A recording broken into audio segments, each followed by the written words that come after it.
What is happening, my sprudes and spruettes? We are back for episode 6 of Trapped Under Plastic. I'm John. I'm Scott. And we're here. We're here. We're going to start this. We're not going to describe the layout of the podcast anymore. But we can describe that we're not describing it. Yeah, that's okay. Yeah. We can also say that if you're just stumbling upon this podcast, this is the podcast for the miniature hobby enthusiast. And we'll keep it at that. And that's it. That's good. That's and good. If you're watching the video, you might notice a little change in the set.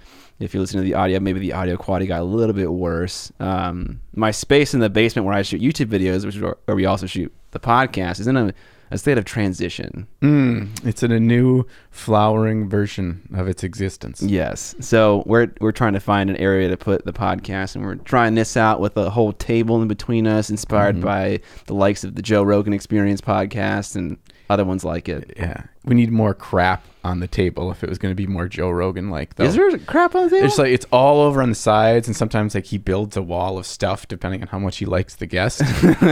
Maybe that's in my brain, and that's how it works. Yeah, they have like weird red velvet curtains like behind the guests too, or something like that. Yeah.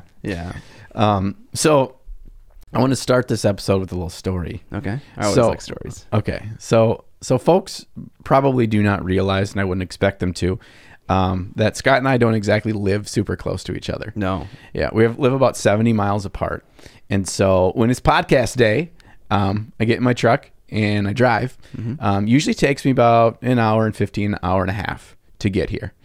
Well, as it is now November in Minnesota, we got snow.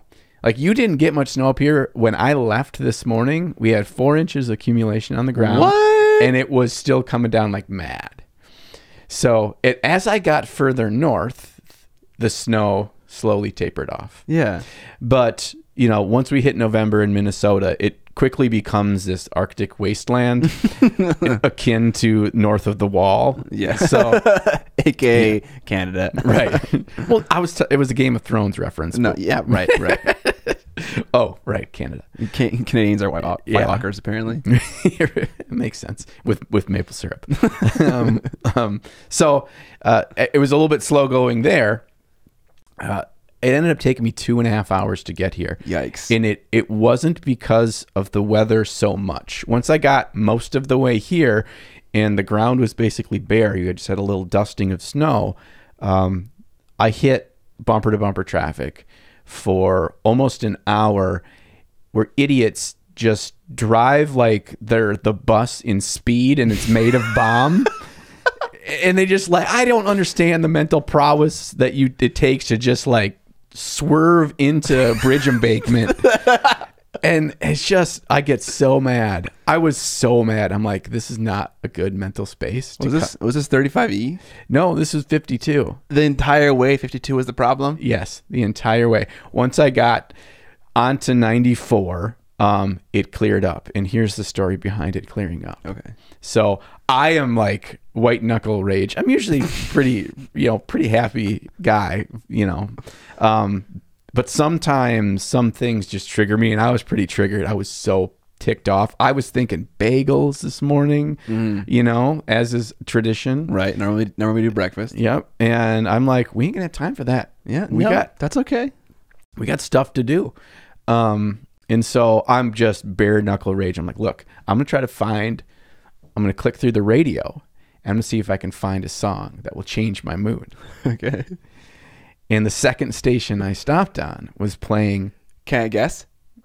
Okay. Trapped Under Ice? No. No, that would have been great. Man, I should have made that up. That would have been a way better story. It was playing Africa by Toto. Oh my gosh. And so I don't know if anybody does this other than me. Comment either in the comments below or join our Facebook group. Oh. We'll talk about that a little bit. We'll talk about that a little bit and comment. Is anybody else, if you're driving, especially by yourself, or you're in your hobby room, a song comes on, you ever make your own music video in your head? Oh. Not while I'm listening to the music, but I mean, I've thought about in the past as a fun video project just to make a music video for a song that already exists, but I don't do it while I'm singing or listening to it. Okay. All right. This is a John thing. Yeah, just me. Okay. I'm hoping I'm not the only one. But so in my head, I'm playing out Africa, which is, as I interpret it, it's about a man that will cross the plains of Africa just to get to his woman. Okay. But in my version, we're in the Arctic wasteland, and I am trudging through the snow in a blizzard. And far off in the distance, there's this lone cabin. You can just see the one light with the window that's coming from the fireplace, this reddish glow. And sitting huddled beside that fireplace with a microphone in front of him is Scott. And he's waiting for me to record a podcast. Yeah. I sent him a picture of the fully set up set, and I was like, I'm ready for you. And you were like still like 45 minutes out. Yeah. And so I that made me laugh. You're the one crossing the frozen tundra. Right. Oh, yeah. okay, It wasn't Africa. It was the frozen wasteland. It wasn't the snow down in Minnesota. Yeah. It wasn't my love. It was a nerd with a microphone. All right. Awesome. So then that got me through the last 30 minutes of the drive. Well, you made it here. We're doing it. And that's all that matters. Right. So basically the summary of this is that thank you to our patrons for paying for the gas for my truck to get here. Yeah. Not the greatest fuel economy on that beast. What is it? 21 on the highway? 24. Okay. But when you're in traffic, it's like 18, 16. Yeah. Well, that's a little bit better than I thought it would be, but all right. In other news, we hinted at this, but there is a Facebook group for all you sprudes and spruettes to share what you guys have painted in the last 2 weeks. Whenever we put out an episode, we kind of pose that question for ourselves and also for our community. Mm-hmm. So it's linked in the description and in the show notes as well if you're listening, so you can go check it out and join. Yeah, and we've already, even though we haven't spread the word on it too vastly yet, we already have a ton of people in there, and folks are sharing their work, and they're getting CNC, and we're getting some good traffic, some good feedback, some really awesome painters, and so I'm happy to have it. Yeah, another mention that I just thought of right now, because you made a reference to speed earlier. Yeah. And I don't know if this is a thing, but I think you make a lot of references. Maybe you don't. Maybe you make a normal amount of references. But there was a reference last episode that I did not get that I got lambasted for in the comment section. And that was to Altered Beast and Double Dragon. Yeah, you got Double Dragon crucified. Yeah, I did. So my one of my best friends, Ian, commented, and he said, I was born a day after Scott, and I still know Double Dragon and Altered Beast. And that's true. And so I looked it up. I was like, okay, what the heck is this? Mm-hmm. I was like, is that a movie? It's a console video game. Yeah. And the reason why I don't know this is because I wasn't allowed to have consoles as a child. Yeah, my first gaming experience was Warcraft 3 on the computer when I was a fifth grader. That's a pretty good first experience. Yeah, but never had... the first console I had was a PS2 when I was a sophomore in high school. So I missed the whole old console thing. Does that redeem me at all? No. All right. But I empathize. Okay. I empathize with you. I also had a friend growing up that his parents wouldn't let him have consoles. So you do what any good red-blooded American would do is you hang out with your friends. Yeah, you let him have your console and hang out and play. Yeah. And that's what Ian did for me. I mentioned earlier. Went over to his house and played all kinds of video games. Metal Gear Solid, everything. There you go. Yeah, and Double Dragon did become a movie, which I would encourage you to not watch because it's as bad as it sounds. It seems like Arnold Schwarzenegger would be in it. No, they're kind of karate bros. I mean, it's kind of like Ryu and Ken from Street Fighter kind of vibe. I understand that reference. Okay, go. Yeah, if you didn't get that one, you were going to be in trouble. I've always been more of a PC game elitist anyways, so if I didn't understand a console reference, I'd just be like, I don't care. It's only in the origin of the entire hobby. Well, technically, it would be... You think Street Fighter is the origin? Arcade cabinets would be the origin, and then home versions, consoles from there. Okay. Like, I you think wouldn't have computer games if not for the hobby as in gaming. Yes. Okay. Video gaming. I got you. I was like, the hobby as in miniature painting, like arcade cabinets, but no. Yeah. Well, when I was a kid, like, I mean, I don't know, it was super expensive to own a computer. Yeah. So even though my dad worked for IBM and we eventually got one. You got a supercomputer? Right. It filled up one of your bedrooms? Yeah. It was the basement. His name was Carl. But so, yeah, it was, I mean, I was a Nintendo kid, but Sega does what Nintendo don't. So. So I was. Did you just make that up, or is that a thing? Well, that's advertising for Sega in the late that's 80s. Nice. That's nice. Yeah, it's very good. So anyway, let's get off of this video game stuff. We haven't talked about miniature painting at all, and we are probably 20 minutes in. Yeah, we're like 10 minutes in, 12 minutes in. All right, so the first thing we do in this podcast is talk about what we've painted in the last 2 weeks. And I always ask you to go first, so I'll go first this time just to take some heat off of you. I had Mantic, the game company, reach out to me to paint something up for the release of their 3rd edition of Kings of War. And there's a concept in miniature wargaming, not just in Kings of War, but in all wargaming, called multi-basing. You know what this concept is? Yeah, so it's the idea where you can have an entire unit on a single base, and then you probably use some token or some indicator as to how many wounds that like unit has taken, so you can keep track of it. The alternative being like Warhammer Fantasy or Age of Sigmar, where every single model has its individual base, and then when a unit dies, you just remove the whole model. So I was aware of it, but I had forgotten about it for a long time. And so they reached out to me and they're like, do you want to make a video where you kind of do a video about like the art of multi-basing? And I was like, that sounds like right up my alley. I love basing. And so like cool. The opportunity to do like almost like I want to call it a gaming diorama. Yeah. It's not like I'm pouring my heart and soul into it, but it's way cooler than an individual 32 mil diameter base could ever be. You can't fit an igloo on that, right? So yeah, I made a big base with 3 igloos on it, and I put a bunch of dudes on it. And so what I painted was the base, but I also batch painted a unit of 15 of these like tribesmen or Inuit or whatever they were, these frosty gals and guys. And I haven't batch painted something in a long time, and I hate it. It sucks. I made a video about the process and kind of revisited contrast paints again for the purposes of speed painting. Even like with all these tricks and whatnot, it still felt like it took forever. It's still like, daunting. I don't know, 15 guys probably took me like 20 to 30 hours. That seems too long. Oh, God. Right? That seems wrong.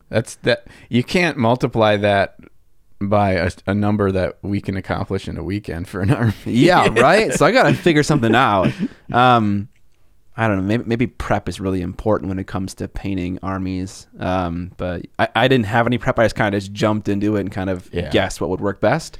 But yeah, that's what I painted. I think that having your own mini diorama with your unit, like that looked so much cooler than what just those guys on the base and you put some snow and it was all flat would look. Yeah, I think so too. Maybe like a rock or a tuft. Another thing that I was kind of getting heat for on that base, not really, but a little bit, is just this idea of MMC, minimum model count. Apparently the base I got was a horde base, and to have it be accurate, it needs minimum model count of 75% of what's expected to be on the base plus 1. So for a horde base, it's 40 models. 3/4 being 30, plus 1 being 31. So to be legal for Kings of War, it would need 31 or something like that. Maybe it's not 40, maybe it's 30.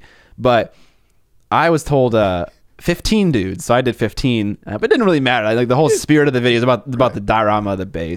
What you tell your opponent is the rest of them are in the igloos. Yeah, damn it.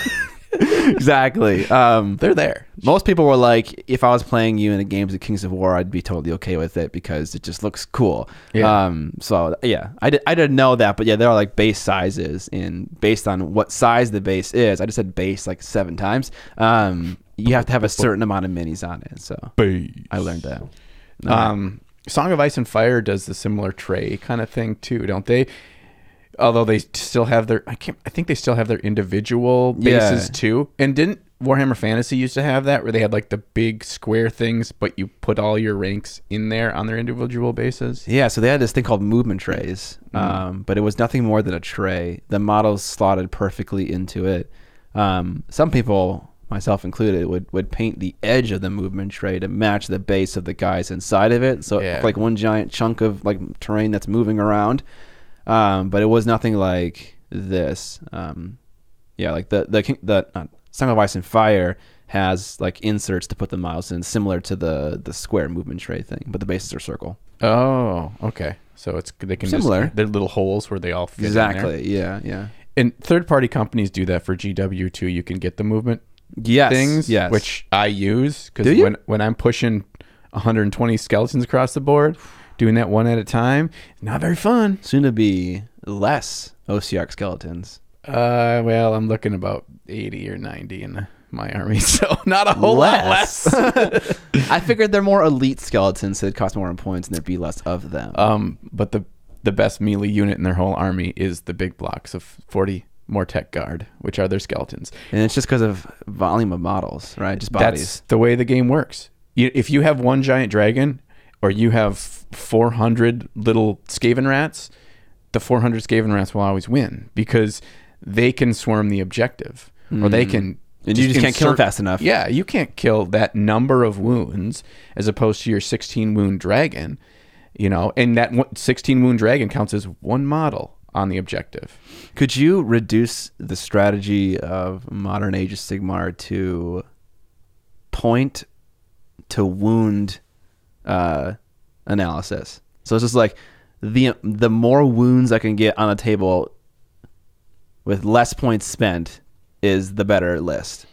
Is that half of the equation? It is definitely part of the equation. Okay. You always want to do total wound count on your army to know, like, all right, my army looks really super good. It looks really powerful, really killy, but it's only 65 wounds. That's low. and then I'm going against a Skaven player that's got 160. Like, I'm just not gonna. How much extra effort I have to put in to make up for the lack of what they need to kill versus what I need to kill. There's obviously a ton more like factors in it, but that is an ideal starting point.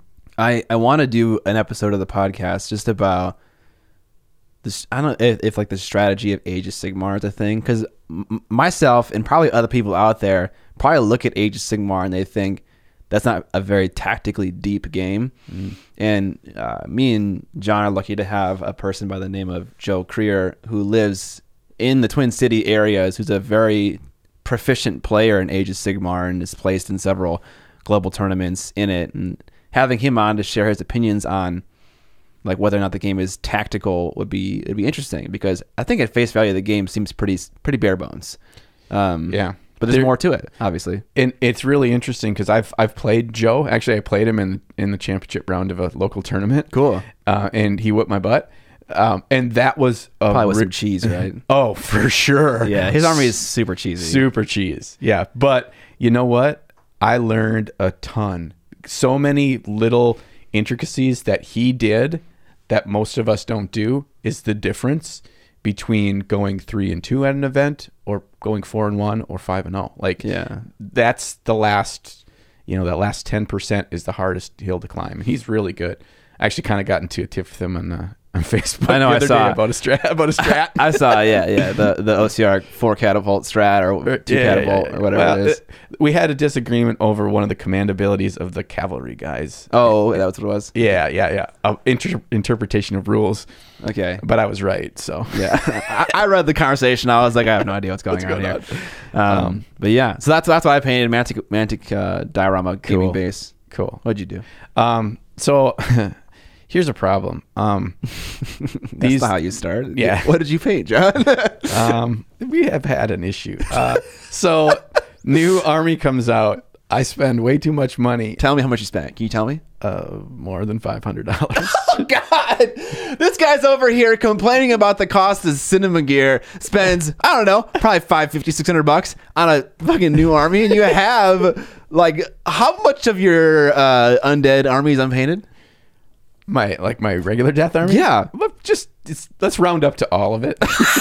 Shame. Yeah, but I can still use some of my good stuff from that army in this one. Okay, I can use Nagash and I can use Archon. Well, are either of them painted? No. Hey, square one. This is at this point I have an excuse where I'm like, look, we have this video idea where I can't paint stuff now because we're gonna need to have it all painted then. Oh, okay. Are we spoiling this a little bit? That's all we're gonna say. Okay, all right. That's all we're gonna say. So I've been like building models and not painting, which is dumb. I have painted some more on my dragon for Resin Beast, and I have done more conversion work for my piece for Golden Demon, but I just haven't put a lot of paint on models. Sure, that's fine. I have a new trick though. Okay. All right, I was gonna share this nugget in a video one day, and people will probably forget anyway. So I'm gonna share it now. One thing I learned about YouTube is you can repeat yourself so many times, and no one will care. Okay. All right. Yeah. So here's my tip. So I told you that I've been watching a lot of videos about kind of like TED Talk style videos about traditional art, about traditional artists, 2D artists, painters, whatever, drawers. And some of these things that they do to get better, to be efficient, to be able to make money and produce enough works. And one of the things that really stuck with me was this guy says, what I learned I needed to do was simply sit down and do it. And that sounds like duh. Okay. So he said, here's what I did. I made a promise to myself that every day I would sit down at the table with a sheet of paper and I would draw one straight line across the paper. If I did that, the day was a success. And what do you think happened after he sat down and he drew one line, Scott? He drew more. Mm-hmm. He's there. He's got his tools out. He's got his sketchbook out. He starts the creative process and then it just continues. So I haven't started this yet, but what I want to do is I want to sit down at my painting table. I get out my palette. I put paint on my brush. That is all I have to do. Okay. If I put paint on the bristles, what am I going to do next? Rinse it off and go play video games. Damn it. Doesn't quite work. Yeah, presumably you would paint. Yeah, I like this. I like the idea of trying to paint the tiniest amount at a minimum every single day. I tried that one time. Like I went home for holidays during Christmas last year, or maybe it was the year prior, but I brought with me stuff to paint with, and I was painting at my in-laws house and at my own parents' house. I was painting Gast on my Guild Ball team, and the light I brought with was a headlamp, and I borrowed newspaper from them and put it on their ping pong table, and I was painting every single day. I didn't manage to paint every single day for a year straight. It was like I probably managed maybe like 5 months of just doing every single day, at least a tiny bit. But yeah, that definitely does work for sure. Okay. So I guess my challenge then would be to our listeners is to go through this with me. I'm going to start this. When? Today. Today? Today. Did you already do it today? No, I didn't do it today. I had to get up and drive here. Oh, okay. You don't get up at 5 a.m. like me? Tonight I'm going to do it. Because you're not a winner like me? I was up at 6 like a human. Okay. Join the club. Hey, you were up late last night. You actually responded to me. I was up late Usually last I night. can't text you after 10 because I feel bad. Well, it's not going to wake me up, but I just won't respond. Strict bedtime, 10 at 10. But yeah. I'm not worried about waking you up. I'm worried about waking Amber up. Oh, yeah. Well, my phone's on my side of the bed, and she's usually facing her side of the bed, so it's okay. Is that annoying? Bzz, bzz, No, bzz, I have it on bzz. silent, dude. Okay. You're a champ. I am a champ. So do this with me and let me know if you have success with it. Every day, sit down. I mean, ideally at the table there is some mini to paint. Right. Should you feel obliged? You ready to get the mini out? Yeah. Like, John, this is super easy. I just go over and go, poof, and then I walk away. But see what happens. I'm curious to see results because with a greater pool of us in this experiment, we can have more understandable data. Yeah. So it's not just me because I really want to make it work. So I'll push my agenda on it. But is this something that actually could be replicated if we, boost the signal? Oh, nice little Sam Lens reference there. So in regards to my dragon, I am working on building up some depth in the colors, which just really sucks on such a big model. Yeah, it takes a long time. It takes a long time. And trying to figure out the wings. Okay. So I had a damn near mental breakdown doing wings in my last resin base piece. And this one doesn't have feathers, but there's such huge tracts of land. Monty Python. It's not as funny when you just say what it's from. Yeah, but I need to let the people know that I understand what you're saying. Otherwise, I'm going to get pooped on. Touche. And so I want to have some kind of patterns. I already have like this kind of dinosaur scale stripes and pattern on the body, and I wanted to figure out how to replicate that. But lo and behold, I couldn't really find a lot of dinosaurs with wings. There are some, but they basically just have them all one color from ones I could find. So I turned to birds. Okay. Ooh. Right. Because birds have some really interesting patterns on their wings.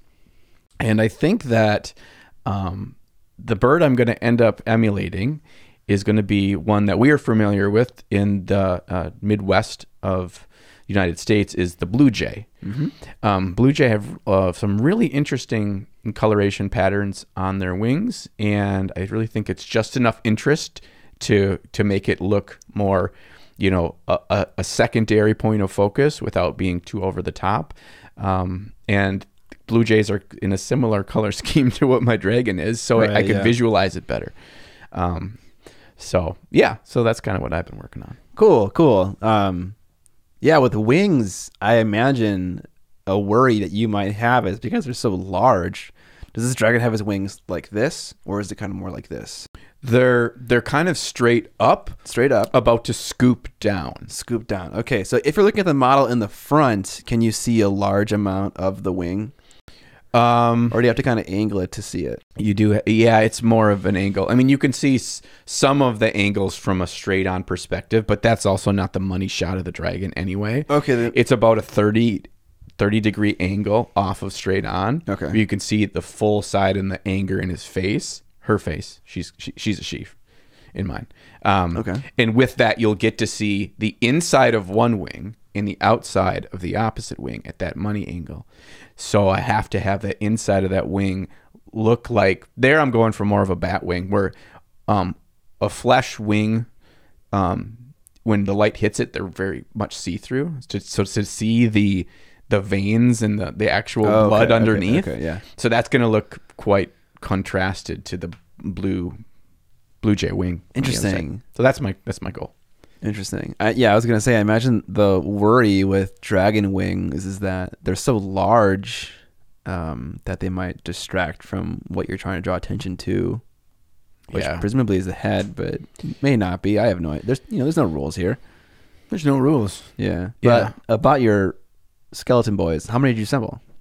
Like 10 basic dudes? 30. 30 basic dudes? 30 basic dudes. And that's pretty good. I got another 40 to do. That seems pretty fast. Are they easy to put together? They're way easier than traditional skeletons. So it's not like one leg, torso, head, arm. Yeah, traditional Age of Sigmar skeletons their legs are one piece, their torso is one piece, each separate arm is a piece, the head is a piece, the shield is a piece. Yeah. The good thing is the arm with the weapon is attached to the weapon. So that's the only thing that's good. And then tiny little connection dots where you have to get the plastic cement in there. And you can't super glue them because they're so fiddly. If you super glue them, at some point you're going to pick them up and just snap them. Yeah, right off. Not enough surface area. Yeah. So you have to hold his little freaking arm ball socket into the shoulder for like 40 seconds for every single thing. And that takes forever. So these guys, their whole legs and torso is two separate pieces that kind of do their cool little kind of snap. They're not a snap fit, because that's a very important point. They are not snap fit, but they fit together really nicely. Okay. And then you just have head, arm, and actually the shield arm is also attached to that body, so you only have to put the shield on. So it's like 3 less pieces, but it seems a lot quicker. Okay. That seems like a lot. 30 is a lot.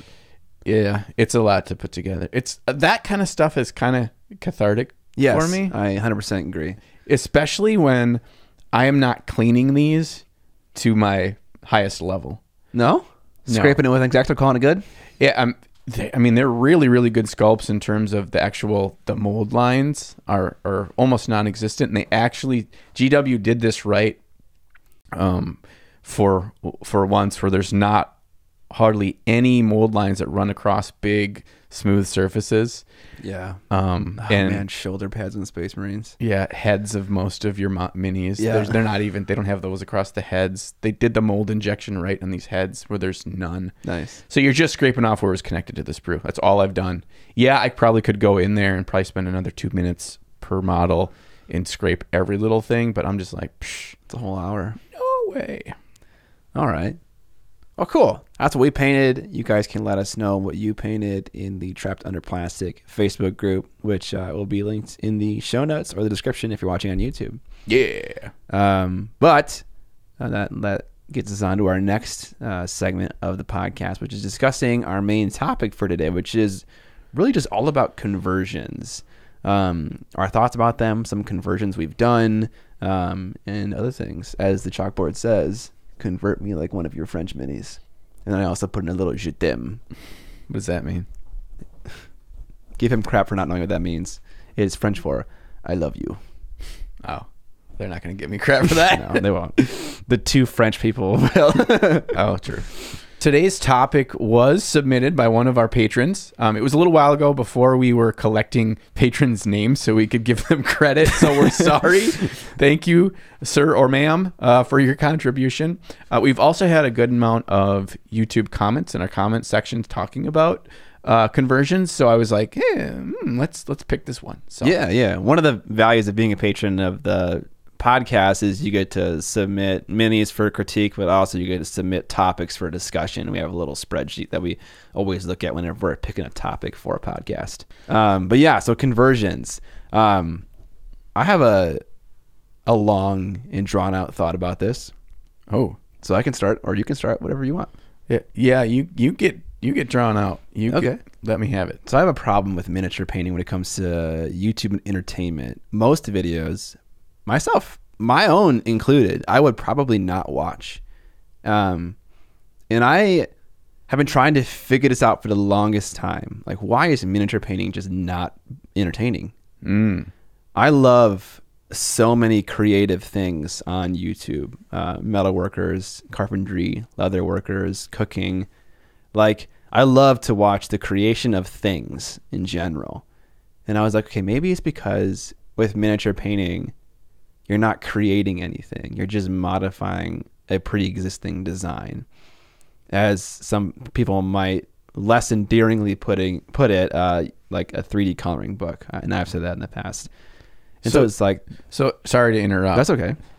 So you're saying is from second one on the video, and they show you the mini, you don't see it with the color on it, but you know what it's going to look like. I mean, if it's a barbarian dude with a sword, you're like, at the end, you're like, yeah, that's well painted, but that's still a barbarian dude with a sword. There is no aha moment or starting to see the unraveling of what it might be from this lump of, iron to becoming, Cloud Strife's sword, whatever. Yeah, maybe that's the problem, is that there isn't a whole lot of mystery. Because when I can watch YouTube videos with the intentionality of learning, forfeiting the entertainment. Like sometimes I'll do that, or I'll just watch other YouTubers to see what's going on their channel, to see what they're doing, get inspiration from what they're doing. But it's never as easy as just sitting down and watching a video from I Like to Make Stuff, from Bob Claggett. There isn't any effort. I can just watch it, the whole thing, all 10 to 15 minutes, and it's always just great to watch. And I haven't found that for miniature painting until I found people who did terrain. Ooh. So there's paper cuts, there's Black Magic Craft, there's miscast terrain, or it's just miscast right now. there's Luke APS, there's all these people, Real Terrain Hobbies. Luke Towen is the hugest one that just do terrain almost exclusively. Obviously, they mix in other things as well. But that is fun to watch. That takes zero effort to want to watch. This kind of drove home the idea that, okay, the reason why I don't like watching miniature painting is because you're just not making something. And so this is where we circle back to conversions. Conversions have an element of creation in them. My buddy Trent from Miscast Terrain, he knows I have this problem with videos, and I made a video about Thor, painting Thor, and the video did abysmal. I'm not sure why, but he told me that I had figured out the formula in that video, and I think the reason why is because probably half or 40% of it includes a conversion. It includes Scratch building his axe, which I can't remember the name of right now. Mjolnir. That's his hammer. His axe is called Stormbreaker. Oh, okay. And it includes doing a head swap and sculpting in a beard and hair, and then it includes painting. So it's like there's a mixture here of the creation and also the painting. And he said, I figured it out then. So I think I'm not good at conversions, but they hold a special place in my heart as potential for making miniature painting videos interesting for me to watch, because there's some element of creation. Do you think that it spoils it if in the thumbnail they actually show you the painted version of the final converted mini? No, because I want to know how they got there. I mean, sure. Every like carpentry video I watch has the thumbnail of the finished thing, and that doesn't spoil it. Because I mean, like, I'm not a good carpenter by any stretch of the imagination, so I don't know how they got to that point. And similar for conversions, I'm not good at it. So if I saw it, I'd be like, yes, I want to watch that. Okay. And also, okay, podcasts are weird because when you listen back to them, you say things and you're like, wow, I sound like a douchebag. Okay. I'm not trying to say that I am the end all be all miniature painter. And when I see a thumbnail of a really good painted model, I'm like, I know how to do that. Next. Like, that's not what I'm saying. There are certainly people on YouTube that paint better than me, and that I could definitely learn from. It's just a weird thing that I have a hard time engaging with and watching without the intentionality that I'm going to learn and not just have a good time. So if you struggle with wanting to watch someone's process of painting, how is that different from going to somebody's class, like going to a miniature painting class? Do you view those in the same light? I know you've gone to a fair number. Yeah, that's a good question. No, I think the expectation is different for a class than it is for a video. For a video, I just want to be entertained and mildly educated for 10 minutes. Okay. For a class, the express purpose is learning. So it's like I come in with a different frame of mind. Okay. Interesting comparison, though. I never thought to compare the two. Yeah. I view them similarly, just because in my mindset, that's what I want. Like, if you can teach me something through a video that I can take away, to me, that's the same value as going to a class and probably learning one or two takeaways in that 2 or 3 hour class. Yep. And so that's good. If you can keep me engaged and sometimes entertained and attached to the personality, then I'm going to watch all your videos, even if the topic wasn't of something that I really wanted to learn more about, or I think I got the hang of that aspect. But I view them similarly. And in fact, in a lot of ways, I appreciate a YouTube video that teaches me something more than an actual physical class, because I know I can go back to that video and see the up close and watch it 4 times and have some kind of takeaway. Now, if people that taught painting classes would have some takeaway for me to come back home with, that would be a high value experience for me, because I feel like I got more value out of that class because I can go back to my reference sheet and have that same experience as I did to watch the video a couple more times. So I get that. But this is an interesting side note. We started with conversions, but didn't really get too far into conversions. No, but yeah, I explained what about conversions appealed to me. The fact that you are taking something and you're creating something new. And to me, painting is not creating something new. It's just, I want to say, modifying or your interpretation of it. You're not changing the core thing. It's an artistic expression of that form. Yeah. At the same time, I would watch someone paint a 2D canvas. Like there's an artist on YouTube. I forget his name. It's like Jaxa or Jazza, who does all kinds of illustration and painting and other things. And I watch that because he starts with a blank sheet of paper and ends with something that's beautiful.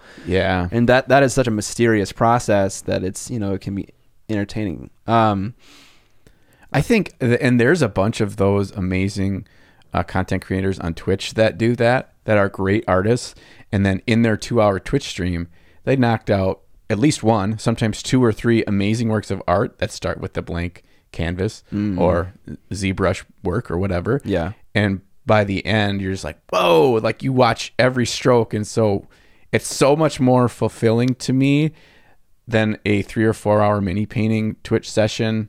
Right. That there's that doesn't too. look like a whole lot gets done, which is one of the reasons why I think Sam Lenz is so amazing on Twitch, is because he can work so fast to such a high standard that you can see in him not only keeping me entertained for 2 or 3 hours with his discussion, but how far he gets in a short period of time is, to me, very similar to those painters. Yeah, that makes sense. That's hard to do. There's not a lot of people in this world that can do that. No, yeah. Maybe we just don't have a lot of very experienced miniature painters, because it is such a new thing, and its reach is not, it's just starting to really kind of unfold. Yeah. It's that 10,000 hour mark kind of thing that, I mean, Sam's put in his 10,000 and there's others that have, but just aren't in the social media realm. Yeah. Like if Roman Lapat had stuff out there, videos that showed like how he does stuff, I mean, that would probably be amazing as well. Yeah, that would definitely be amazing. But those are my opening thoughts about conversion. Let's hear some of your opening thoughts. Okay. My opening thoughts. When I first think of conversions, I think of there's 2 buckets, and there's probably more, but to me, there's 2 main buckets. Bucket A is I play a game. I want my army to feel unique or to be more personable to me, something that makes it special. And so I convert some or all or whatever portion of the stuff from my army so it stands out. I mean, no matter what game we play, there's going to be other people that play the same army as us. And everybody wants to feel unique and to feel like their stuff is different than anything else. And so converting seems to be the main way to do that, other than custom color scheme. Those seems to be kind of like the 2 things. Okay. Right. So if I play Space Marines along with 90,000 other people in the world, how do I make my army of Ultramarines look different?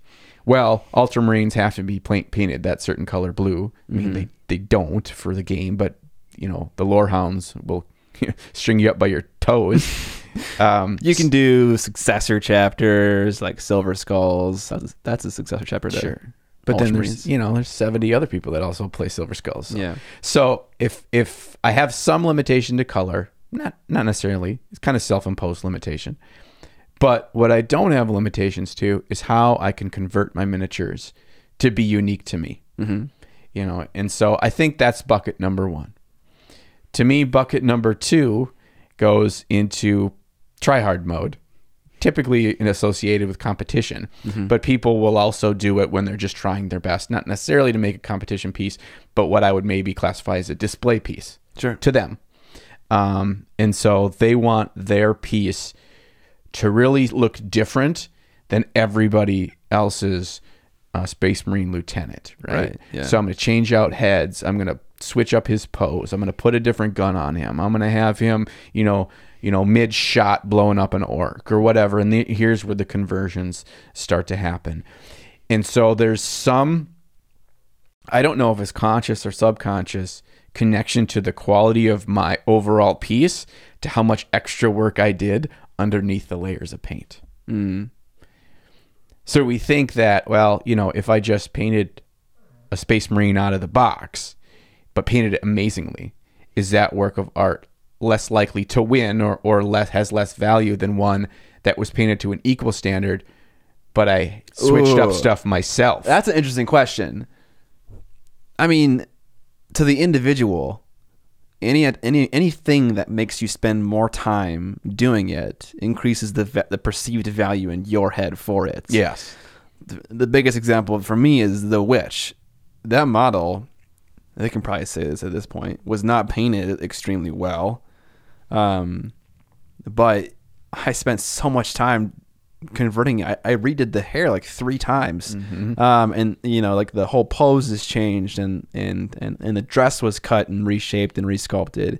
And for me, that kind of really skewed how much I valued that model, which actually is in the source. I have a little glass half of a shelf. If you want to check that model out, one of my patrons saw it and they messaged it to me and they're like, I had no idea it was this small. But yeah, it's a tiny model. It's a true scale 32 mil. That made me feel good a little bit. Like, I didn't realize it was this small. You're awesome. I was like, oh, thank God. But yeah, so individually, the more time I spend, the more I see value. But yeah, like if you're a judge, I think you need to disclose the fact that conversions are a metric that we judge, or it's a extra credit thing that you can do to get more points or something like that. Because I mean, maybe subconsciously it's impossible to avoid the whole idea that I've never seen this before. It's cool. Yes. That is proven to win. Whether or not they're and like Crystal Brush had that in their rules. You're allowed to convert, but it has no influence on the final scoring. Right? Yeah. And Golden Demon is the same way. They have the same verbiage. I say, sure. Okay, guys. Yeah. I believe you. I'm gonna go out and say it. I think it's more valuable because it displays a wider range of skills. Sure. Like if they're painted equally, but one's converted, the one that's converted is artistically better. It wins the Olympic gold medal because it's just, you have a larger talent set and you're showing it and using it. You can flame me for that. I don't care. I think how do you argue with that? That seems right?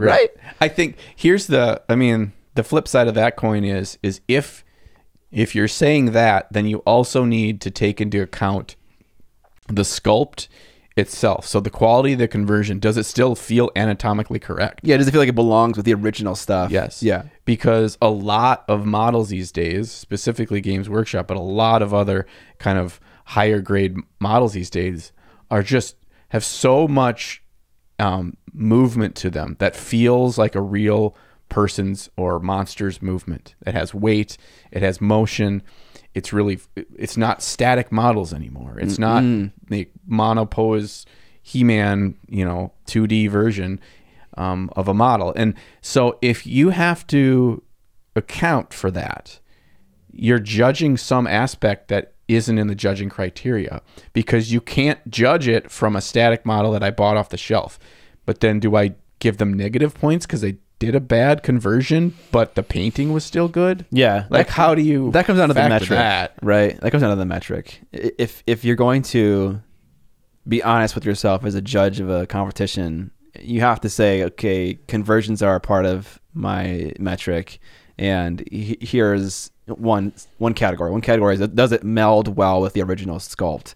And you can get docked points if it doesn't. Like, can I see fingerprints or whatever else other categories there may be? I think, you just need to have an upfront rubric to judge with. And yes, it can dock you points. Right. I mean, that's the tough part when they put in the rules that you're allowed to convert, but it doesn't give you any extra points. There's no judging criteria for it, basically. Yeah, so if like there's no man's land. Yeah, so if we can't give you plus points for it, that means that technically we can't give you minus points either. Yeah. But, if it's obviously not a really good conversion job, they're going to find something else that was affected by the bad conversion that made it less overall. They'll find somewhere else to give you those negatives is what I'm saying. So Yeah. I think that's what so those are my my two areas that I feel like from a base level, we're talking about why conversions happen. Okay. I think there's an interesting history to conversions as well, because back in the day when you had so few options for unit choices or models in general, you couldn't get exactly what you wanted because there were so few options. And then if I did get a box of goblins, there was 40 of them and they only had one pose. So how do I make stuff look more unique? How do I kind of put my spin on it? So there's one history to it. And I think basically because that became a part of this hobby, converting became entrenched in the hobby. And then the transition over to plastics from white metal.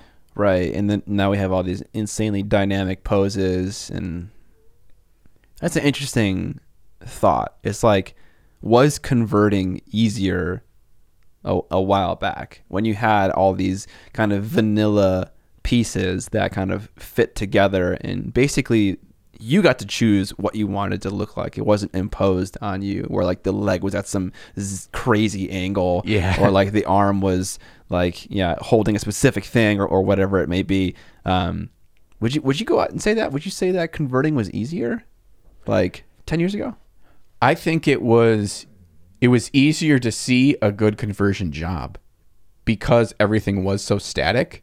And if I have my one goblin with actually a huge spear and his arms are now up in the air and he's running, or he's standing on top of a squig when there wasn't one for that model, it stands apart. Like my eye originally feels like, oh, that's totally different, because I'm so used to seeing sameness.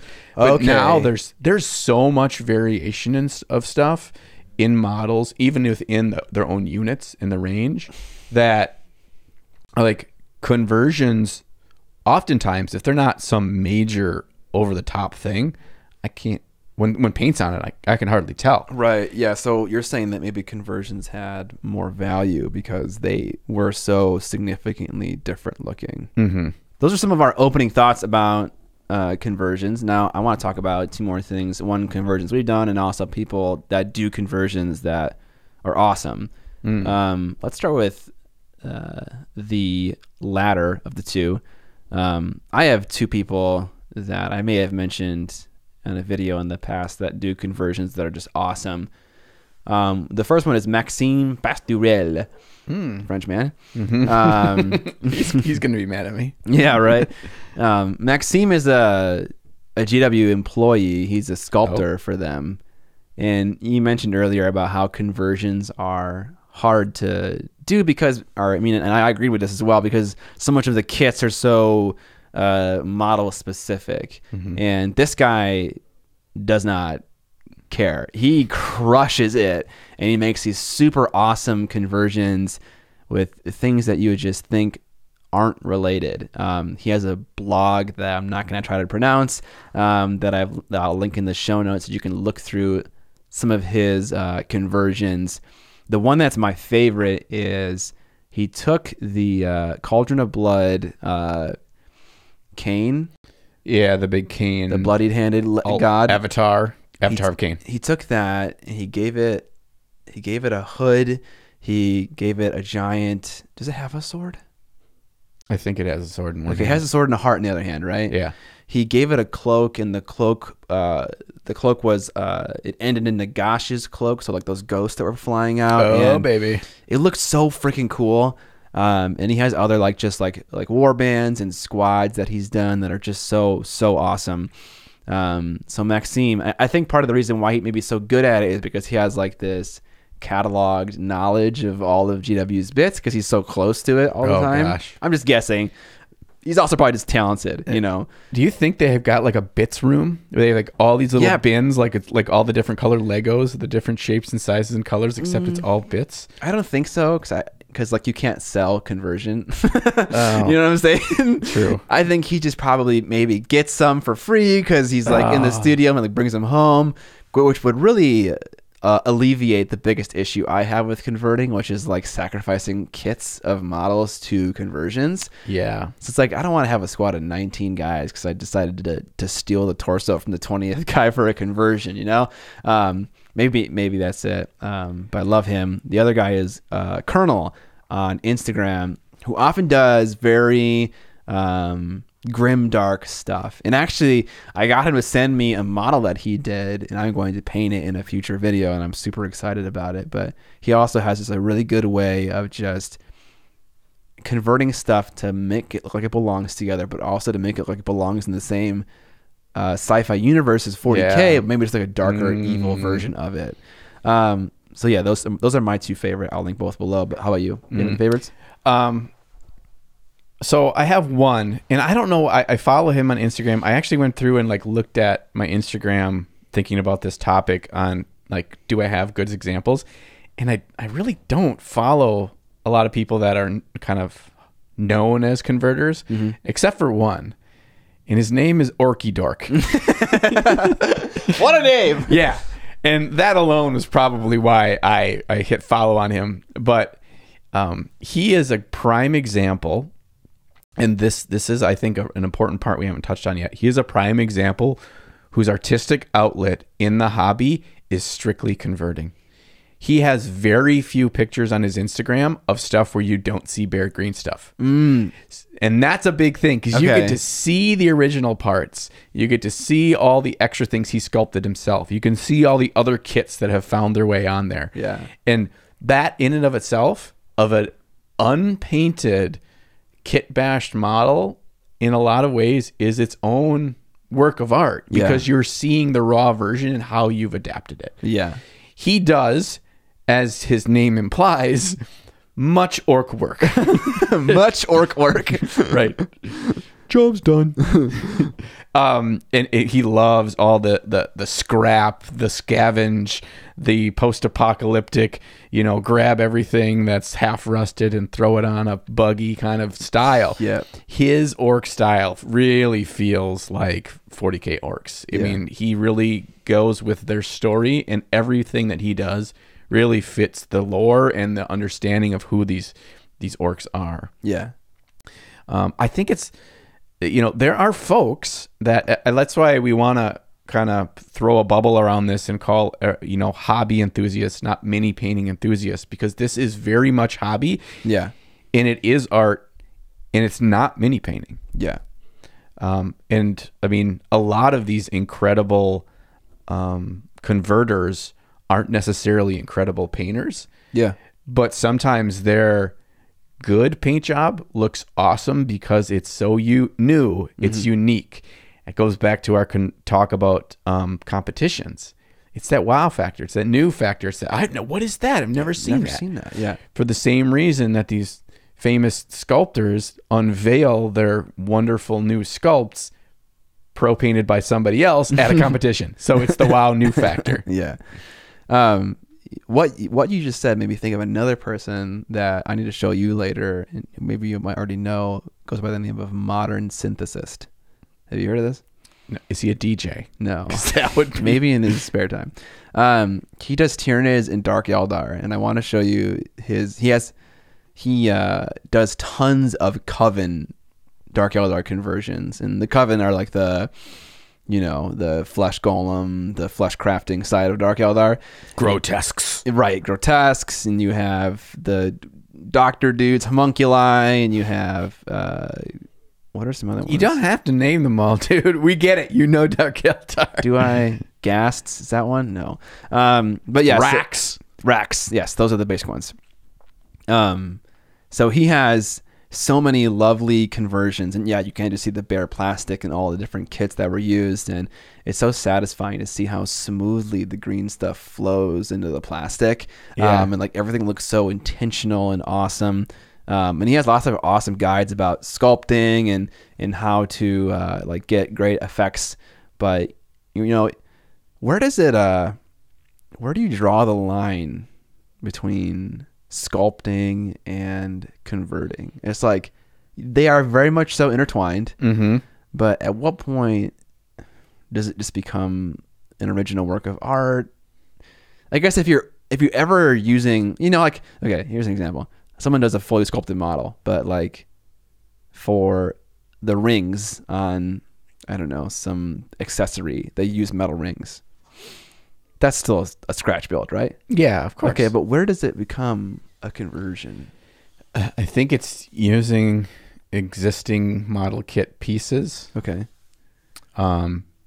Put into your piece in a way that works instead of sculpting them yourself. Okay, so then I have another question for you. Follow up. Are you familiar with garage kits? Do you know this term? Garage. Is it like a model thing where you like scale modelers? It's a scale model thing. Yeah, it's like a mech thing. I hadn't known about this for a while, but there are people that will convert scratch built, grab random stuff from their house, like old Apple mice, and put it together and then cast and sell it as a garage kit. Now, the main critique of garage kits is that they are often complicated and maybe the directions aren't the greatest because it's made by just a dude, an individual, not a company, and he's taking other parts from other kits and other things in his house like electronics and whatever else and making a full thing. And this is kind of an interesting thing in regards to conversion because, like, no one sells their conversions, right? But in this world, they do. I'm not sure where I'm going with this. I'm confused. Okay, so I got the idea that the dude has all these other things, puts together a new thing, and then he sells that individual thing. You're saying he makes a new kit out of all the crap he used to build this thing, and then sells that. Sells it, yeah. Resin copies of it. He casts it and sells it. That's weird. So then they get to go through the process of using the Apple IIgs mice and the whatever, old floppy disks. Yeah, like actually Todd Thyberg, the letterpress printer that I know, he has I think something he made scratch build where he used like a mouse or something like that in it. And I found someone on YouTube once upon a time who was like making his own spaceship, and he was just scratch building it with a bunch of like random stuff. And in the end, after it's painted, it looks freaking awesome. But I don't know how this or what I wanted to say, but I just wanted to mention it. Yeah, I saw that. Oh gosh, what's that? The one day builds videos. Yeah. Yep. Adam Savage. Yeah. He often in his one day builds, he's got big tubs of model kits. Yeah. And he grabs stuff off of those and he's like, this is how movie props are made all the time. Yeah. I just have a bunch of these little greeblies or greebles or whatever they're called. And what a great word. I know. That's great. I want to use greebles more in my everyday life. Like just a thing that you don't exactly know what you're describing. Just call it a greeble. Yeah. Yeah. And people will look at you funny. Yeah, I think the conversion side really on the sliding scale of sculpting my own thing and then something out of a box. Somewhere in the middle there is I guess the meat and potatoes of the damn you. Found a way to pull it in of conversions, and that is it's majority other parts of existing kits, and then it's green stuffing to make their joints fit, to bandage it together. Yeah, to kind of make it all wrapped in a bow, so where it looks like this was a real kit. So the Troll Slayer sword winner of 2019, where the base was made and his like whole lower half, like belly, was like sculpted up into the actual kit, Trogoth, whatever it's called. You know what I'm talking about? Yeah, the one where he had the cool sculpted base. Is that a conversion? No, that's just sculpting the base. Well, the model itself had modifications into it as well. I wouldn't have even known that. Oh, okay.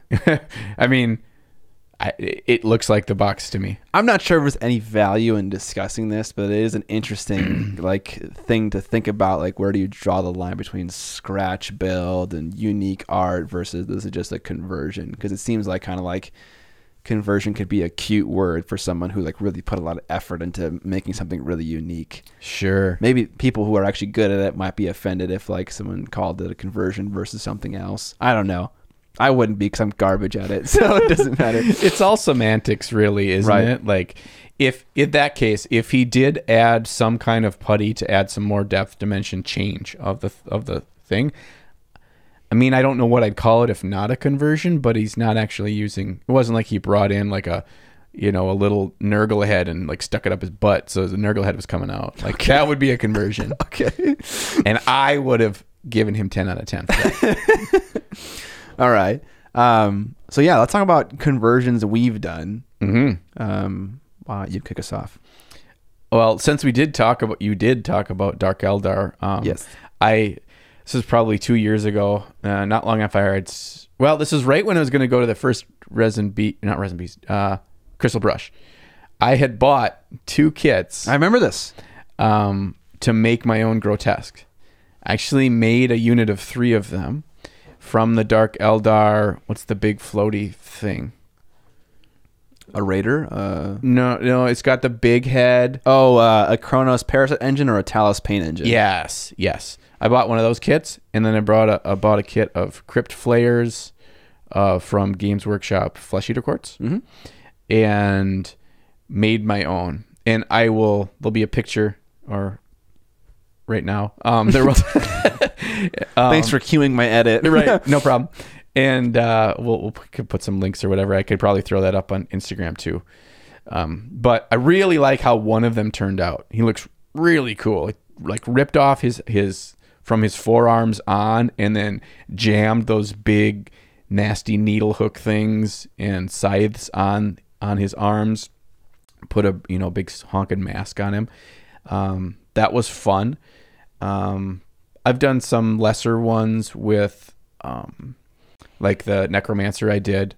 It's a slight one, just a head swap kind of a thing. Yeah, putting a skull on the High Elf Sorcerer. Yep. Yeah. And then actually technically my second place piece for Crystal Brush was a full conversion. You wouldn't notice by looking at it because it just looks like a Plague Marine that you'd get out of the box. That's actually 4 different kits of Plague Marines. Okay. To get the pose that I wanted, the weapon that I wanted, the head that I wanted, the big flat chest piece so I could show off some stuff on that. Okay. And then to make the arms and the angle work right, I had to do a good amount of putty work there. And you still messed it up. And I still messed it up. Yeah, I screwed that up. It just covers up his face too much. So yeah. So if it would have been a GW kit, it would have looked better because they wouldn't have screwed that part up. Well, you mentioned something that was interesting. You picked a certain chest piece to show off a certain skill, right? Yeah. So this is a cool idea about converting, is that if the model you have is cool and the subject matter is cool, but it doesn't allow you to show off a certain technique, which you have to consider when you're painting for a competition, converting allows you to, pick a bit and do that. Were all of your conversions done because you wanted to demonstrate a certain technique, or were they also just done for the cool factor? Or no, I think if I'm using them for a cool idea or in my army in a game or whatever, I'm just doing something that I think will look cool and will represent the unit I want. Mm-hmm. Oftentimes it's because I don't like the traditional version of that model. Like, I'm just not a fan of the, crinkly old man necromancer model. Okay. I just think he looks like right. He looks like frickin' Gargamel from Smurfs. So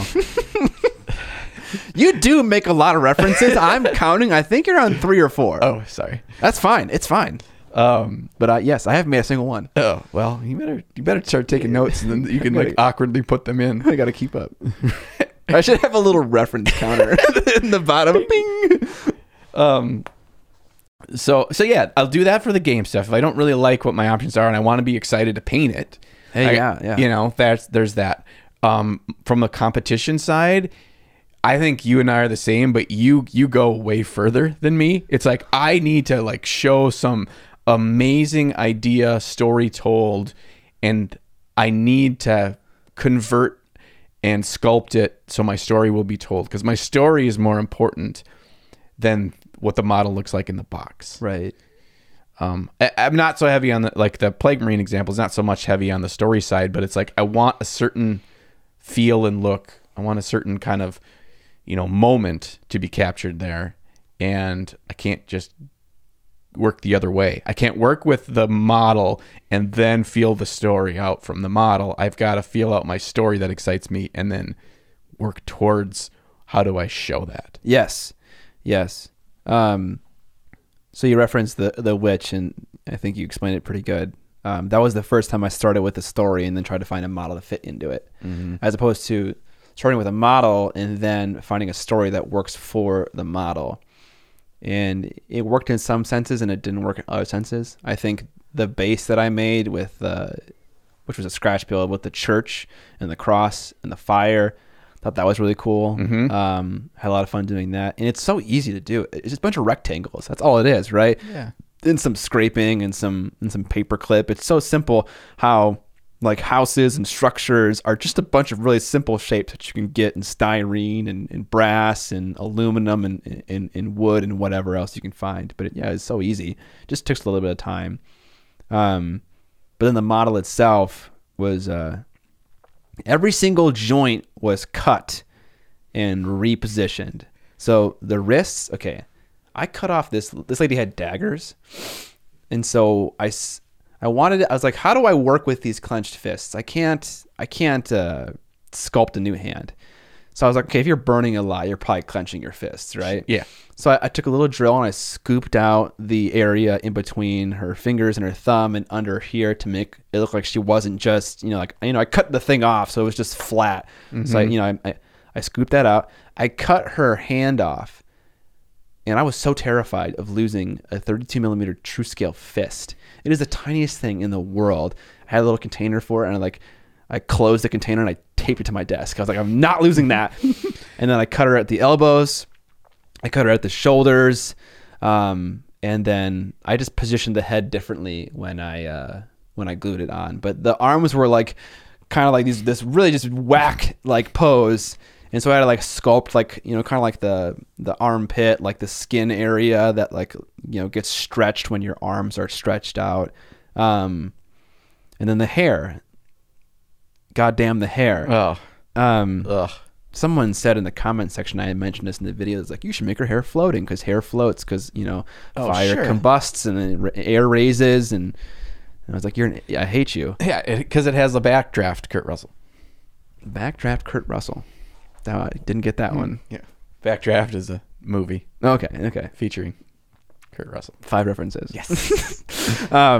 But yeah, I couldn't figure out how to do that for the longest time, and I figured out the best way that I could, but it involved sculpting hair, which is maybe not the easiest thing to do with the miniature, because every miniature's hair is like way too thick, right? Because to scale down hair in miniature form is literally impossible. So you have to kind of take some concessions.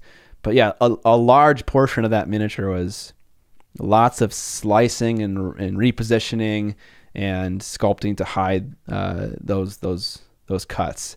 That's probably the biggest one, the biggest conversion I've ever done. Now is because of the approach that I took to the project. And after having done it, I'm going to say that I'm probably not going to do it again until I'm significantly better at it. Do you remember when it was like 2 weeks till Adepticon and you lost the piece and you texted me and you're like, I can't remember what piece it was. You're like, I lost it. It's on my floor. I can't find it. And you were freaking out. I think it was a hand or it was something. I think it was the reason why you taped the hand in the box because you had lost something. Maybe. And you were in crunch time. You didn't have paint on the model yet. And we were like 2 weeks to go. And oh man, you were so nervous. And then like 45 minutes later, you found it. Okay, that's good. You found it. I kind of remember that, but not a whole lot. But that's kind of funny. It was all a blur. Yeah. And then the other one I referenced, I've done a few small conversions. I did a for my best man. I got him a wedding gift of a Death Company dreadnought, and he is he's in the process of killing 3 cultists. He stomped on one, and like his legs are doing the whole like raised up because he just got stomped on. He has like the claws, and it was only 2 cultists. He ripped one in half, so that one he has in this hand, and like his claws pierced through his chest, and like his entrails are hanging down, and like the other half of that man's body is in his other claw. Like he just like ripped it apart. So I've done small things like that. my Talos paint engine is... I bought a box of 5 cultists for conversions. So this is why there's so many cultists. All the cultists are accounted for. Yeah. I have a Talos paint engine that I was like, these guys probably collect like corpses and husks of humans to bring back to their masters so they can do flesh crafting and crap. So I was like, okay, I want my Talos paint engine to be carrying a dead body back. So I have a hook coming down and like a meat hook's in this man's chest and it's dragging him along the ground, and there's like a trail of blood being left behind him. Those are all the good juices. You can't lose those before you bring them back. yeah. I mean, it can't be dead, otherwise it's useless, right? And then the Thor one. I replaced Mjolnir. I drilled a hole in his fist, put paperclip in there, and then sculpted a branch structure around the paperclip. But the thing that I was probably the happiest with was the head of the weapon. And this is a lot easier to do than people probably think. So if you get milliput and you roll it out into a sheet and you let it dry, and then you could even go so far as to bake it a little bit to make it even more brittle. You get some pencil and you can draw out the outline of whatever it is you're making. In this case, it was a mace hammer. It had both elements. But is there a hyphen in that phrase? I don't know. Mace hammer. It's weird. It's a weird weapon. But you can draw it out, and then you can take a rotary tool and you can start to carve out the perimeter of the object. And then once the perimeter is there, you can refine it with files and maybe some scraping with X-Acto knives. But it is super easy, I think, to make a weapon head because the shape is so angular and so straight and so like defined. You can just plot it out, carve it out, and then boom, you have a fancy axe for whatever it is you're trying to do. It's really easy. Yeah. I mean, that's the reason why prehistoric man like made basic tool first, because it's easy. Yeah, probably. Yeah, because you just carve it out. And he didn't like, let's make AK-47. Good luck with milliputting that. All right, next project. I think to like rewind about 8 minutes ago when you were talking about your witch piece. I think you and I have talked about this before, and if not, we did in my head. About the middle ground between first we need to find a story, something that like that's going to excite us to do the piece, right? We really think, oh, I can just envision this. And then before we get too far, we have to find the right subject matter, even if it requires conversion, and it probably requires some, that at least will aid in the story and not be burdensome to accomplish this task. Because I feel like there's a middle ground there, and the witch model, I mean, you looked at everything. I was looking at trying to find something that would work for that witch, that crucified burning witch. Oh yeah, that had the crazy face. And yeah, there was a lot of boxes that needed to be checked for that to be pulled off, and you didn't have a model that helped you succeed. Right. That's what the judges said too. Yeah. Like when you need to pick a model that can demonstrate your ability as a painter, and that one was not it. The face was, I think this was Jose Palomares said the face was too small, and I didn't put enough effort into it. Rip. Yeah. He's like, that's the most important thing. You need to put way more effort into it. And I was like, all right, that's fair. But yeah, he said the model wasn't doing you any favors. Yep. So I think there's something there that, okay, you can have a great idea, and you got to find the right muse. Sure. Yeah. That will help it succeed. Yeah. Yeah. And the better you are at converting, the less that muse needs to be right on track. Yeah. Very true. Well, I think we hit this conversion talk. Well, you just piece that word together like a bad conversion. Yeah, it's an ex-con version. Are we doing some news now? Yes, let's do news. All right. We don't have a news jingle still. Still don't have a news jingle. We're going to pull our phones out here because we have a little document with the news articles on them. We're not checking the latest, hottest thing from Rodrigo Acore. I promise. Oh, man. That guy is a freaking painter and a half, ain't he? That burnt umber undercoat and just building up those layers. All right, what's on the docket for today? Okay, first and foremost, the most important news piece is free tendies. Oh, right. Yeah, okay. Everchosen announced the winner of the competition like 2 days after we posted that podcast. Yeah. And I was wrong, and John was right. And if you remember, there was tendies on the line.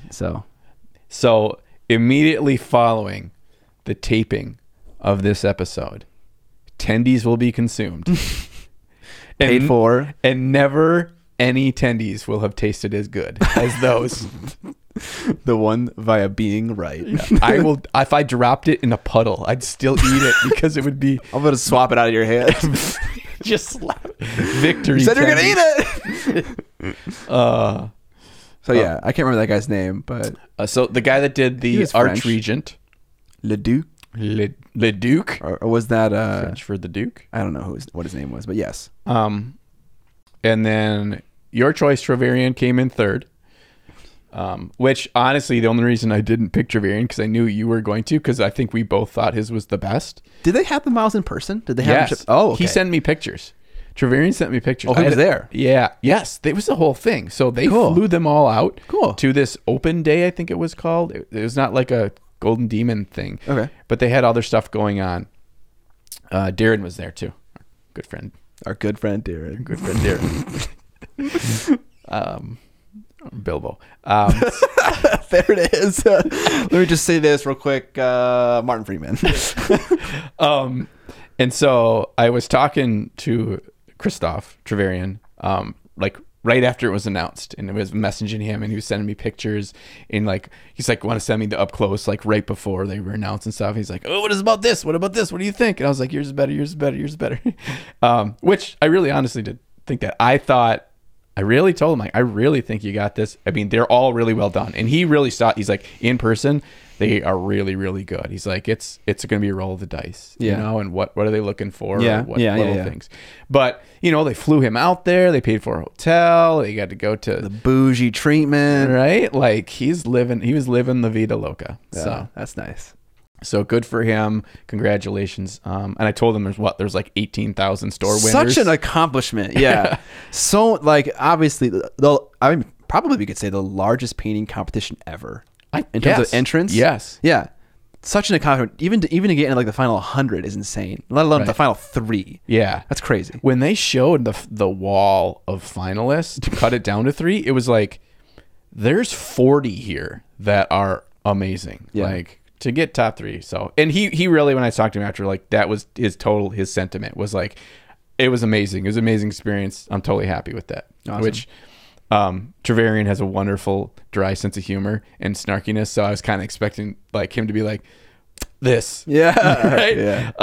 But you know, which I would be. So, especially if people were telling you that you were going to win. Right. And then you didn't. It's like, oh, cause like, that's kind of the worst when people tell you that you're going to win and then you don't. Because, like, in your mind, you're like, I'm not going to win. I'm not going to win. I'm not going to win. And then someone comes along and is like, you got this in the bag. And it's like, oh. And it's like, it kind of gives you this, you know, little whispers in your ear. You know, it's dangerous. I specifically remember a moment in my first Adepticon. So when first one I went there with you, and we were up late and we were, you know, partaking in adult beverages for a number of hours, and we're laying on the hotel bed like on our bellies, like with our phones out, and no, you had your laptop out, and we were looking through all the pictures of finalists, and you're like, dude, I think you got this. You're at least going to be in top 3. And that moment, because I didn't think, I was like, holy crap, I made the finalists. And you're like, yeah, okay, I was drunk, you were drunk, you know. Where's the story going? Like, I'm scared. I remember that moment because you said, I think you got this. And I was like, what? Yeah. So yeah, I think he got this. Yeah. Cool. Other news, GW releases. We didn't talk about Drazar, the new Dark Eldar releases, and the new Phoenix Lord. We actually in the after party remember we talked about Nicholas Gareth's. Yeah, yes. his paint job of that guy. Yes. After Party being just an extended version of the podcast that you get access to by being a patron. It's like a 30 more minutes of Debauchery, nerdy miniature talk. But yeah, so new Drazar model, but and I mean that model hasn't had a new mini in a long time. Its old pewter one was total garbage, and that new one is pretty awesome. But the most recent new release, the new Chaos Undivided. Slaves to darkness, slaves of darkness, slaves from darkness. One of the prepositions. There's slaves and then there's darkness. Yeah, whatever's in between doesn't matter. Yeah. That's relatively recent new announcement. Yeah. What do you think about these guys? I dig them. Like back when I was gonna start Age of Sigmar, they were one of the armies I was looking at. Mm-hmm. Their models were so old though. I still thought, other than Varangard, which are freaking phenomenal. Yeah, they're old, but the Chaos Warriors, they still look pretty good, don't they? Or no? Are they too chunky? Are they too... They're very like Lego Man pose. Yeah. And they have new ones. And it took me a minute to figure out that they weren't the old ones. They have more movement to them, but they still are like weird proportions of like hands twice the size of their heads.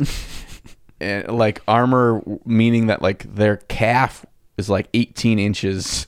Like, so you're thinking their proportions are off. They're better now, and they have more movement in their poses. So I like them more than at first glance I did. They have new riders. Those guys look pretty dang sweet. Yeah. And then there's the new guy on a lizard. I don't really like weird animal, like Alariel riding a beetle. Not a fan of that. I didn't have Deepkin on eels. Not a fan of that. This lizard thing, I'm down. I'm down with it. I kind of like it. He is pretty cool. Do you not? I'm getting the impression that you're not the biggest fan of it.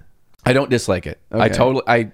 I like it more than most stuff in most armies. Okay, yeah. I don't like. It's not a vampire on the back of like a death dragon. Yeah. You know what I mean? Let's get real. Right. Nothing can compare to that. But it's pretty damn cool. Yeah. I like these guys. Yeah, I like them too.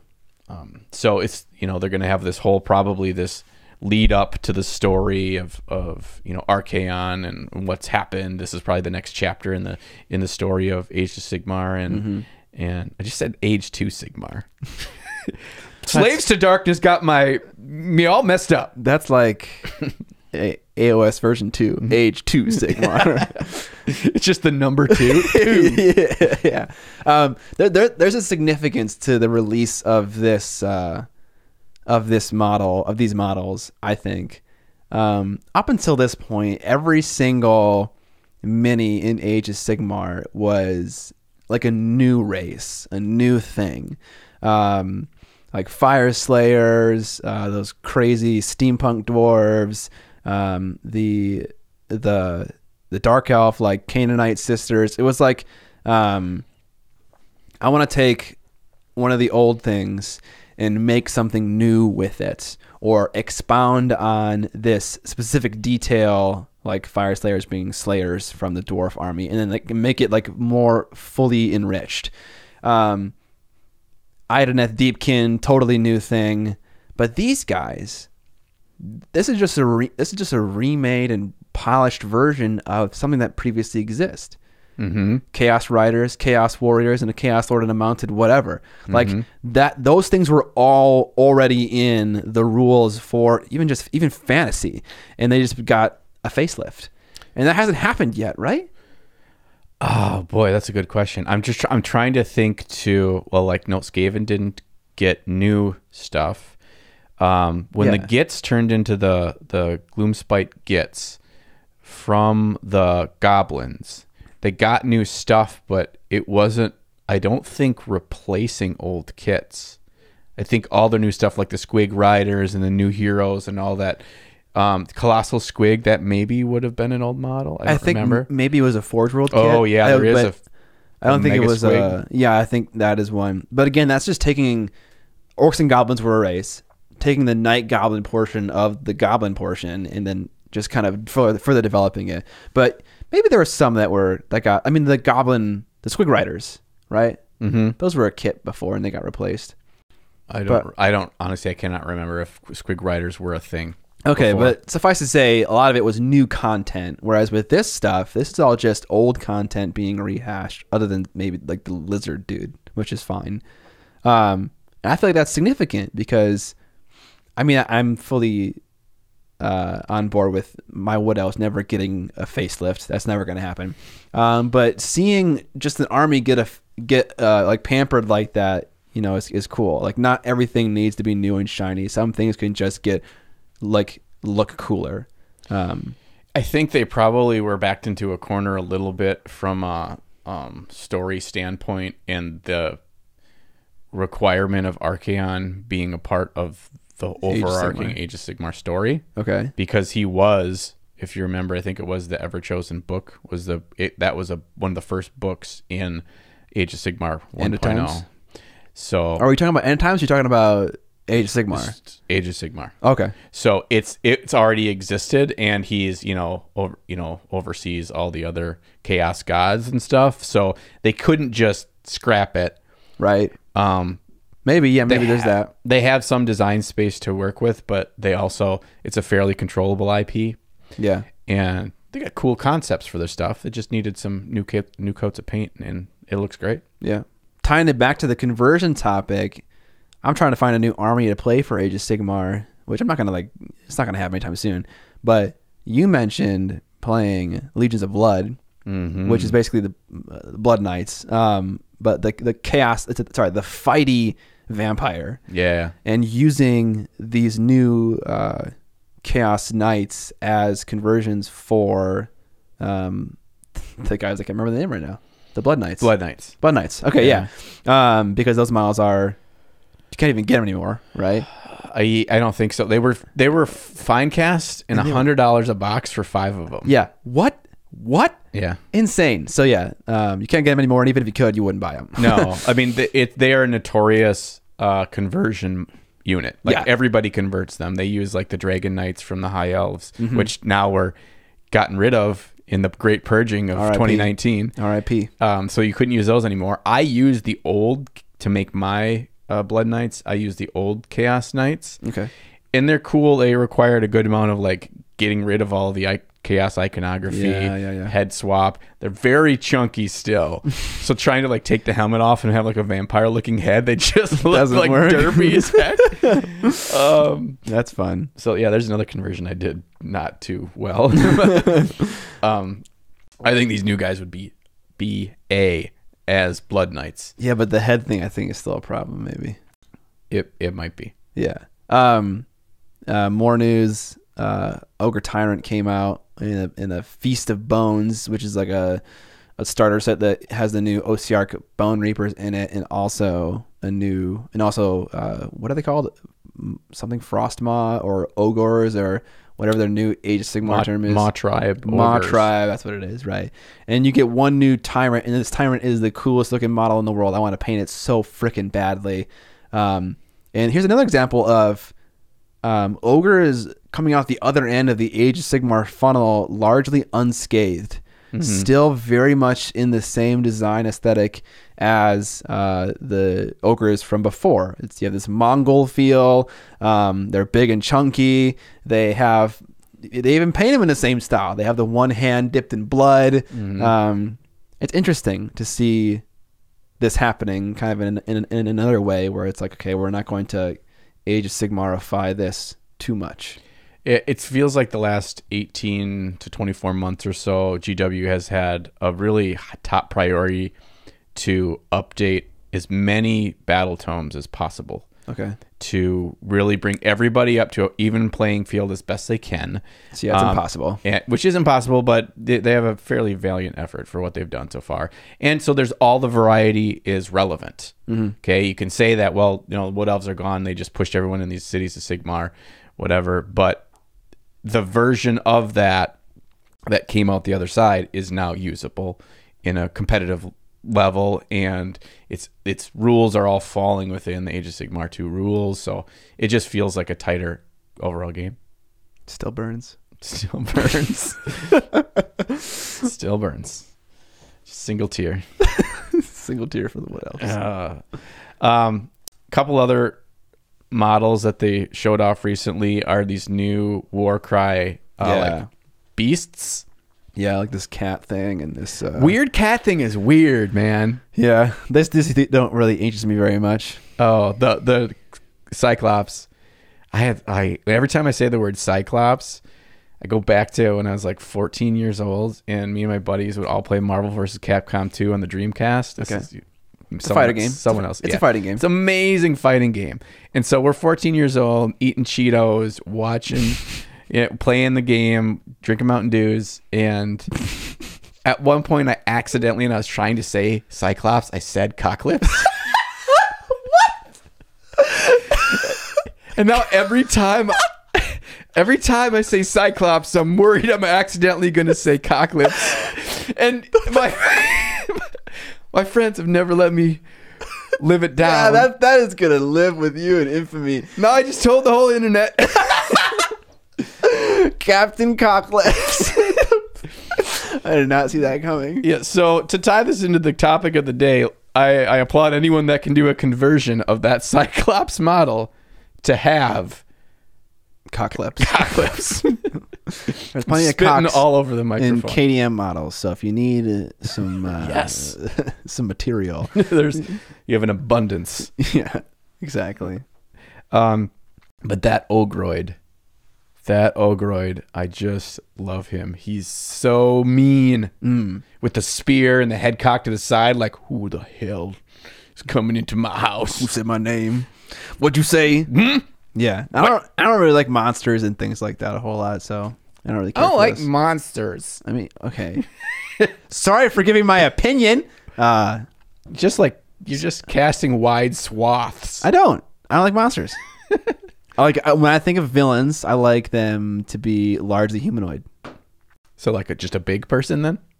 A big person, sure. Like largely humanoid, so like they can be mostly human, but then they can like also have like one tentacle hand. Yeah, so they're largely, long dagger-like fingernails, or like claws, or razor-sharp talons. That was a reference. Razor sharp talons. Yeah, the chickens. The chickens have larger. Yes, yeah. Dude. Okay, of all the people that like I get comments about looking like the most, because whenever you put your face on the internet, people are like, "Oh, you look like what? What's your biggest one?" Tom Hanks. Tom Hanks. Yeah. My biggest two are Logic the rapper, and you look exactly like him. No, I don't. And Napoleon Dynamite. Really? Yeah. Oof. I get so many comments where it's like, my wife came over and she said, "I didn't know Napoleon Dynamite painted miniatures." Wow. And it's like, oh, yikes. That hurts. Yeah, I get Matt Damon, and I get and I get Tom Hanks. I could see Tom Hanks a little bit. I don't see it at all, but I'll take your word for it. Oh, that one person. Oh, yeah, I'm not going to say that. Okay. So I had another one that was hilarious that I didn't see, but there is a female comedian that has like the same just a haircut same thing. haircut and glasses. Yeah. So I'm like, damn, that was good. Yeah. That was good. Yeah, so I really want to paint that Ogroid. I really have already like, ooh, I think I could paint that for large model, Age of Sigmar and Golden Demon. Again, like I have all these models that I'm going to paint for Golden Demon, and I'm not going to get any of them done. I paint slow as shit. Yep, that's a trick. All these ideas, not enough time. Yeah. All right. Welcome to the end of another episode of Trapped Under Plastic. We hope you guys enjoyed the conversation. We've been getting just so many wonderful comments from people about just how the podcast is so nice to listen to while they're hobbying. And, I edit the majority of these, and whenever I listen to myself talk, I'm like, I just sound like a douchebag all the time. And so it's nice to not get a lot of comments about, wow, you're a douchebag. Maybe it's because the podcast isn't like big yet, and the bigger it gets, then those comments will come out. But now that you mention it, now people are going to go out of their way. Actually, yeah, you are a douchebag, Scott. Right. I just need to be justified in putting it in writing, and you just did that. Well, so you're welcome. But yeah, I mean, no douchebag comments yet, but lots of really nice comments. So we really thank you for that.